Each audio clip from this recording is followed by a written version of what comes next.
নমস্কার, কেমন আছেন সবাই? ভাগীরথীর উৎস সন্ধানে সিরিজের আরও একটি নতুন ভিডিওতে আপনাদের স্বাগত জানাই। আজকের পর্ব কিন্তু স্পেশাল।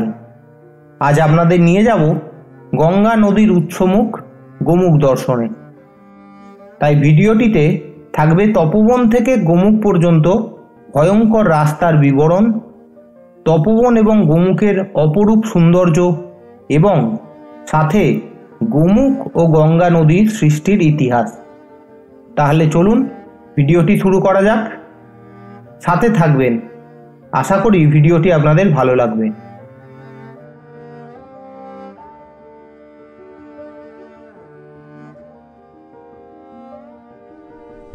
আমরা কিন্তু নিচে স্টার্ট করে দিলাম নাবা। পিছনে দেখতে পাচ্ছেন মাউন্ট শিবলিং আর আমাদের টিম সবাই আস্তে আস্তে আবার যে পথে এসেছিলাম সেই পথেই নিচে যাচ্ছি। পাশ দিয়ে বয়ে চলেছে আকাশগঙ্গা, এদিকে ভাগীরথী 1, 2, 3। কত নাম না জানা সিংহ, আমার তো বারবার আমি নামই ভুলে যাচ্ছি। সামনে সুদর্শন পিক। আমরা নিচের দিকে যাচ্ছি আর জানি না যদি সবকিছু ঠিকঠাক থাকে আবার হয়তো কখনো আসবো বা হয়তো আসতে আদৌ পারবো কিনা, কারণ এই এক্সপিরিয়েন্স লাইফ টাইম। আমি ভিডিওতে জানি না কতটা বোঝাতে পারলাম, কিন্তু এই এক্সপিরিয়েন্স লাইফ টাইম। চলুন, এখনো অনেক অ্যাডভেঞ্চার বাকি। নিচে নামতে হবে ওই 75 ডিগ্রি অ্যাঙ্গেল দিয়ে। আর নিচে গোমুখ তো আজকে যাবই, এটা অন্যতম প্রধান আকর্ষণ। চলুন। পাশ দিয়ে আকাশগঙ্গা বয়ে চলেছে। এই আকাশগঙ্গাই কিন্তু নিচে গিয়ে আবার গঙ্গার নদীর সাথে মিশেছে। আর গতকাল আপনারা দেখেছেন আমরা কিন্তু আকাশগঙ্গা পার করেছি একটা জায়গায়, আজও পার করব। প্রচন্ড ঠান্ডা জল, আলাদাই এক্সপিরিয়েন্স, আলাদাই। আর আমরা স্টার্ট করছি নিচে নামা। দেখুন এবার এইখান থেকে কি জায়গায় নামবো জানি না। দেখুন নিচেটা, জাস্ট এই জায়গায় নামতে হবে।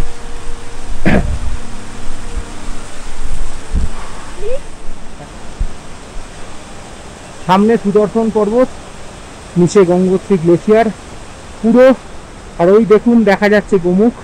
আমরা ওই পর্যন্ত এইভাবে এতটা নিচে নেমে যাব। 75 ডিগ্রি অ্যাঙ্গেল অলমোস্ট, এবং নিচে দেখা যাচ্ছে গঙ্গোত্রী গ্লেশিয়ার, পুরো এরিয়াটা গ্লেশিয়ার। পিছনে হ্যাঁ ঠিক আছে,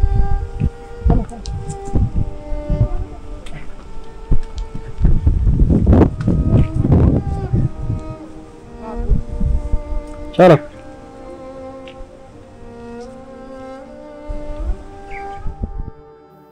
পার্সোনালি আমার এই ট্রেকটি সম্পূর্ণ করার পর মনে হয়েছে তপোবন থেকে গোমুখ নামাটাই এই ট্রেকের সবচেয়ে চ্যালেঞ্জিং পার্ট। সামান্য অসতর্কতাও এখানে প্রাণ সংশয় ডেকে আনতে পারে।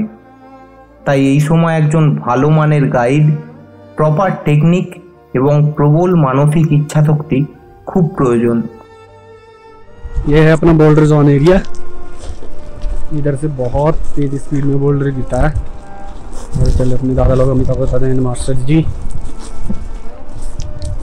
और ये नीचे अपना गोमुख।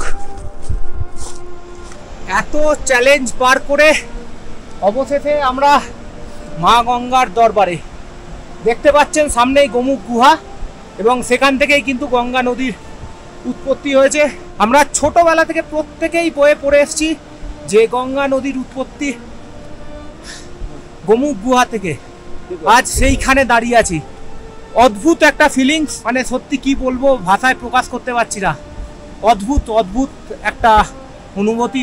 চলুন আরো নিচে যাই, নিচে গিয়ে দেখাবো আরো।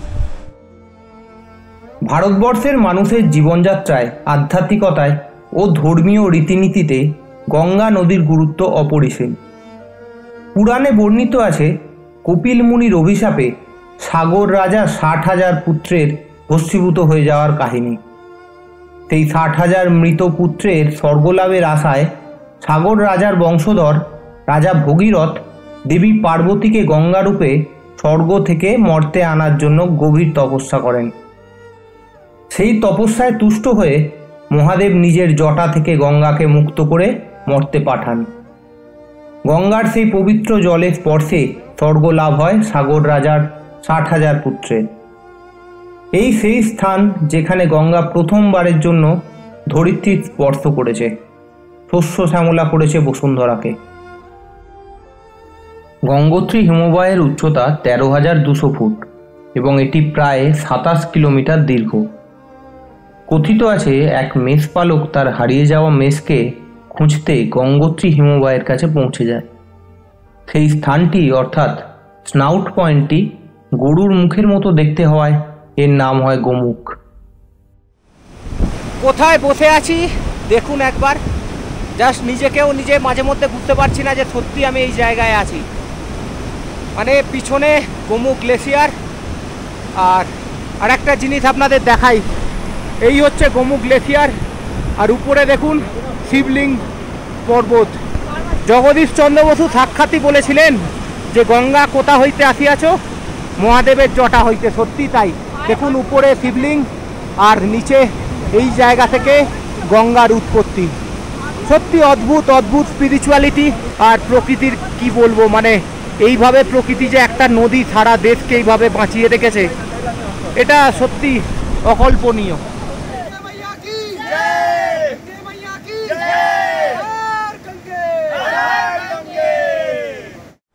শেষবারের মতো গোমুখ গুহা মা গঙ্গাকে প্রণাম জানিয়ে আমরা বেরিয়ে পড়লাম। উপরে শিবলিঙ্গ, আর দেখুন কি রাস্তা দিয়ে আমরা নেমে এসেছি। পুরো এই রাস্তা দিয়ে খাড়াই নিচে নেমে এসেছি। কিভাবে নেমে এসেছি সত্যি ভগবানই জানে, আর হয়তো আমরা জানি। চলুন এবার আমাদের বেস ক্যাম্পের দিকে যাওয়ার পালা। এই যে জায়গাটা দেখছেন, এটা পুরোটা ল্যান্ডস্লাইড জোন, এবং আমরা আগের দিন কিন্তু পুরো এই পাহাড়টা দিয়েই তপবন গিয়েছিলাম। তবে এখন আমরা অনেকটা দূরে এসে গেছি, এখন ভয়টা কম। কিন্তু কাল যখন উঠেছিলাম তখন ওই পাহাড় দিয়েই উঠেছিলাম আমরা। আর এদিকে তো সুন্দর পাহাড়। আগে এদিক দিয়েই রাস্তা ছিল গোমুখ আসার, কিন্তু সেই রাস্তা পুরো ভেঙে গেছে, আর কিছু নেই।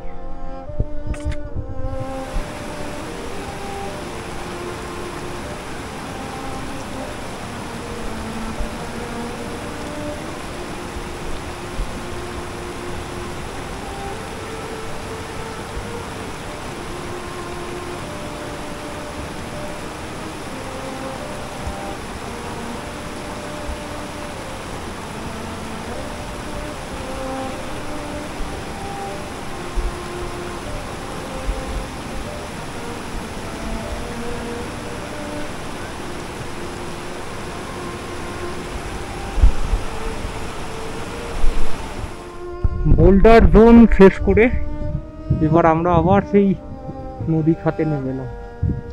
এখানে পুরো ফ্ল্যাট, এরপর এই পাহাড়ের গা দিয়ে আমরা ভোজবাসা নামব।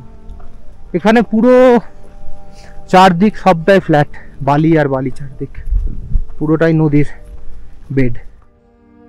শেষবারের মতো এক জায়গায় বসে আমরা সবাই প্রকৃতির এই রূপ উপভোগ করতে থাকলাম। আর কয়েক ঘন্টা নিচে নামলেই চোখের সামনে থেকে হারিয়ে যাবে এই দৃশ্যপট, কিন্তু মনের মণিকোঠায় রয়ে যাবে আজীবন। আমরা প্রায় 70% রাস্তা চলে এসেছি, আর দূরে দেখুন ক্যাম্প সাইট কিন্তু দেখা যাচ্ছে। অদ্ভুত আনন্দ, অদ্ভুত। এই কষ্টের পর আপনি যখন দূর থেকে ক্যাম্প সাইটটা দেখতে পাবেন না, আপনার যে কি শান্তি হবে চিন্তা করতে পারবেন না। দূরে ভোজবাসা ক্যাম্প সাইট, আমরা ওইখানেই যাব। দেখাই যাচ্ছে ভোজবাসার ক্যাম্প সাইট, আর ট্রলিও দেখা যাচ্ছে। আমরা প্রত্যেকে প্রায় সুস্থভাবে চলে এলাম ভোজবাসা, বাকি সবাই আসছে পিছনে এক এক করে। ফাইনালি এতটা কঠিন রাস্তা পার করে আমরা এসে গেছি ট্রলির সামনে। কিন্তু এখন ট্রলিতে বেশি লোক নেই। আমাদের এক গাইড দাদা ওইদিকে চলে গেছে আমাদেরকে টেনে নিয়ে যাবে বলে। আর এখানে কিন্তু এপারে আনার জন্য সব নিজেদেরকেই করতে হচ্ছে।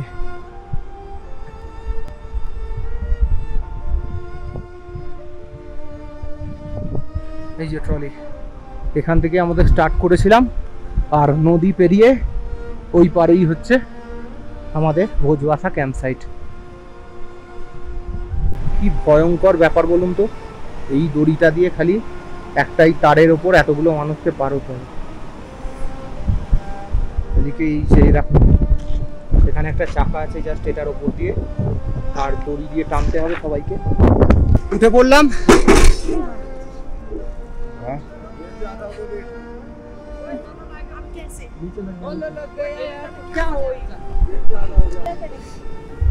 उतर जाए बैगটা দিয়ে দাও, ব্যাগটা দিয়ে দাও। হ্যাঁ, আগে 4-5টা সিলিন্ডার নিয়ে গেল। अरे हम उतरे नहीं रुक जाओ। হয়ে গেল।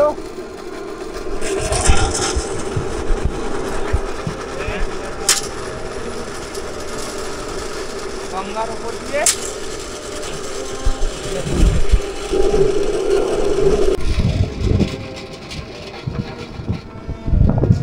কষ্ট করে ট্রলি পার করাতে হয়, খালি একবার দেখুন। ভাই খিচো খিচো। ফাইনালি আমরা কিন্তু এই যে পুলটা এটা ক্রস করে চলে এলাম। দেখুন সবাই চলে এসেছি পুল ক্রস করে, আর এই হচ্ছে আমাদের ক্যাম্প সাইট। আর এই ক্যাম্প সাইট তো আগে আপনাদের দেখিয়েছি, এই নতুন করে আর ক্যাম্প সাইট দেখাবো না। আজকের ভিডিওটা এখানেই শেষ করছি। আশা করি আপনাদের এই ভিডিওটা খুবই ভালো লেগেছে।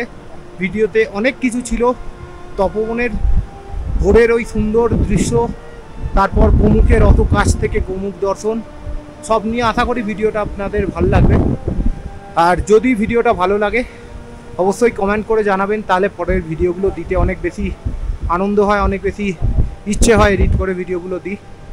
আজকের ভিডিও এখানেই শেষ করলাম। সবাই ভালো থাকবেন, সুস্থ থাকবেন।